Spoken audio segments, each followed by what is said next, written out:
12 વાગે આસપાસ જ્યારે લોકો ડિવાઈડર ઉપર બેસા હતા, વાતો કરતા હતા કે 2 ગાડી ઉપર 5 જેટલા લોકો આ વિસ્તારમાં આવ્યા હતા અને એ લોકો સાથે અવધ ભાષામાં વાતચીત કરી હતી.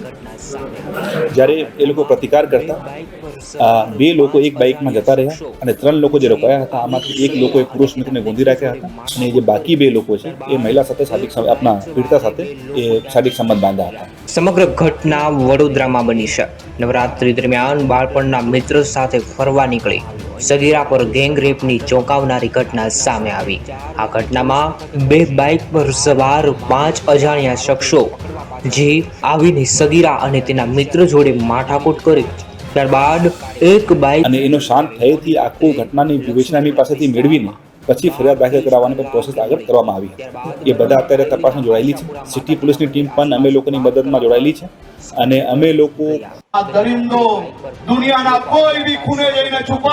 સવારે 2 લોકો ત્યાંથી જતા રહ્યા. બાકીના 3 પૈકી અને એક દ્વારા યુવતીના મિત્રને રોકી રાખવામાં આવ્યો, અન્ય દ્વારા દુષ્કર્મ આચરવામાં આવ્યું. આ ઘટના સવારે 4 વાગે પોલીસ મથકે પહોંચી. હાલ આ મામલો ફરાર આરોપીને પકડવા પાછળ પડ્યો છે.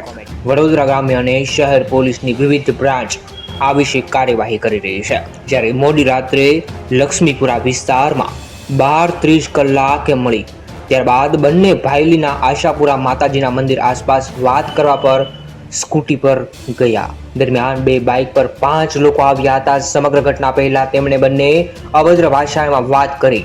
સમગ્ર દેશવાસીઓ નવરાત્રીનું ધામધૂમથી આયોજન થઈ રહ્યું છે. દરેક લોકો સુધી આ વિડીયોને પહોંચાડો. ગુજરાતના ખૂણે ખૂણે આ વિડીયોને પહોંચાડો અને તમે ક્યાં ગામ અને ક્યાં શહેરથી છો જરૂરથી કોમેન્ટ કરો અને દીકરીના ન્યાય માટે જરૂરથી કોમેન્ટ કરો. ધન્યવાદ. અને વહેલાથી વહેલા અમારી ગુજરાતની દીકરી પર જે પ્રકારની ઘટના થઈ છે એને પકડવા માટે કંઈક ને કંઈક શક્તિ આપે.